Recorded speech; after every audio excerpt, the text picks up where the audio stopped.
இந்திய திரையுலகின் அடையாளமாக திகழ்ந்த ஏவிஎம் ஸ்டுடியோவின் மிக முக்கியமான தமிழ் திரைப்பட தயாரிப்பாளரான ஏவிஎம் சரவணன் இன்று காலமானார். அவருக்கு வயது 86. கடந்த 2 ஆண்டுகளாக அவர் நடக்க முடியாமல் உடல்நல குறைவால் இருந்த நிலையில் இன்று அவர் காலமானார். அவருக்கு திரைத்துறையினர் ஏராளமானோர் முன்னணி திரையுலக பிரமுகர்களில் இருந்து துணை நடிகர்கள் மற்றும் திரைத்துறை ஊழியர்கள், நடிகர்கள் சூப்பர் ஸ்டார் முதல் லைட் பாய் வரை அவரது உடலுக்கு அஞ்சலி செலுத்தி வரக்கூடிய காட்சியை பார்த்துக் கொண்டிருக்கிறோம்.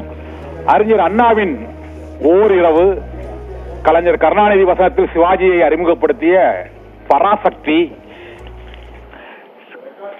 கமலஹாசனை அறிமுகப்படுத்திய களத்தூர் கண்ணம்மா என ரஜினிகாந்தை சூப்பர் ஸ்டார் ஆக்கிய முரட்டுக்காலை என தமிழகத்தின் எம்ஜிஆர் மற்றும் சிவாஜி, அது தவிர ரஜினி, கமல் ஆகியோரின் முதல் திரைப்படங்களை அவர்களை பிரபலப்படுத்தியதற்கு ஒரு திருப்பு முனையாக திகழ்ந்த அந்த ஏவிஎம் புரொடக்ஷன்ஸ் என்ற நிறுவனம் அனைத்து தமிழ் திரையுலகில் ஒரு 50 ஆண்டு காலம், உலக வரலாற்றில் 50 ஆண்டு காலம் ஒரு திரைப்பட தயாரிப்பு நிறுவனம் இயங்கியது என்றால் அது ஏவிஎம் தான். அந்த ஏவிஎம் சிக்னேச்சர் டோன் திரையரங்குகளில் வரும் பொழுது அதற்கு கைத்தட்டல் ஒலித்த நினைவுகளும் உண்டு. ஏனென்றால் ஏவிஎம் புரொடக்ஷன்ஸ் என்றால் குடும்பத்தோடு அனைத்து தரப்பினரும், சிறுவர்கள், பெரியோர்கள், மாணவர்கள், இளைஞர்கள் என அனைத்து தரப்பினரும் அந்த திரைப்படத்தை காண்பதற்கான அந்த சான்றிதழ் பெற்ற ஒரு திரைப்படமாக, குடும்ப படமாக இருக்கும் என்ற ஒரு நம்பிக்கை, அது பல்வேறு விமர்சனங்களுக்குள்ளானும் அந்த நம்பிக்கை ஏவிஎம் புரொடக்ஷன்ஸில் தென்னிந்திய திரையுலகில் தமிழ், தெலுங்கு, மலையாளம், கன்னடம் உள்ளிட்ட தென்னிந்திய திரையுலகில் ஒரு தயாரிப்பு நிறுவனத்தின் அடையாளமாக ஏவிஎம் ஸ்டுடியோ விளங்கியது. மேலும் ஏவிஎம் ஸ்டுடியோவுக்குள் ஒரு முழு திரைப்படத்தையும் எடுத்து முடிப்பதற்கான அனைத்து வசதிகளும் இருந்தது.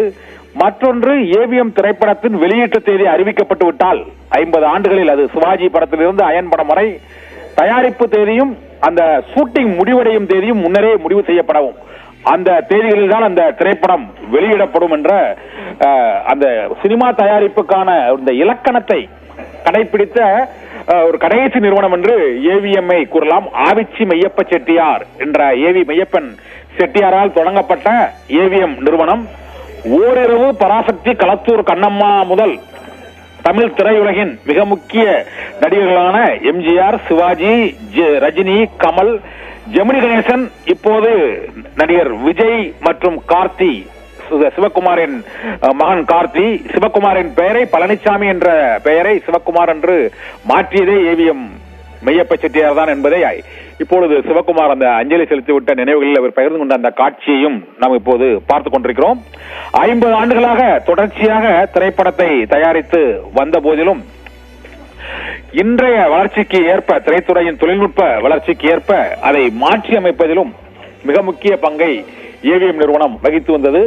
180 திரைப்படங்கள் தமிழ் திரையுலகில் மட்டுமல்ல, தமிழ், தெலுங்கு, மலையாளம் உள்ளிட்ட தென்னிந்திய மொழிகளில் 180 திரைப்படங்களை தயாரித்த நிறுவனம் ஏவிஎம் நிறுவனம். அதனுடைய அந்த திரைப்படத்தின், எந்த திரைப்படத்தை தயாரித்தாலும் அந்த திரைப்படத்தின் பட்ஜெட்டை முதலிலேயே முடிவு செய்து விடுவார்கள். இதே போல ஷூட்டிங் டேட் அண்ட் க்ளோஸ், அந்த ஷூட்டிங் முடியக்கூடிய டேட் ஆகியவற்றையும் தயாரிப்பாளர்களுக்கு இலக்காக அவர்கள் நிர்ணயித்து விடுவார்கள். 80கள் மற்றும் 90களில் ஆதிக்கம் செலுத்திய ஏவிஎம் திரைப்பட நிறுவனம் அதன் பின்னர் தொழில்நுட்பங்களை அமல்படுத்துவதிலும் அது மிக முக்கிய பங்கு வகித்தது. முதல் முறையாக இந்த அனிமேஷன் காட்சிகளை ராஜா சின்ன ரோஜா படத்தில், ரஜினிகாந்த் நடித்த ராஜா சின்ன ரோஜா படத்தில் அதை அனிமேஷன்களை அதிக அளவில் பயன்படுத்தி ஒரு முன்னுதாரணமாக திகழ்ந்தது.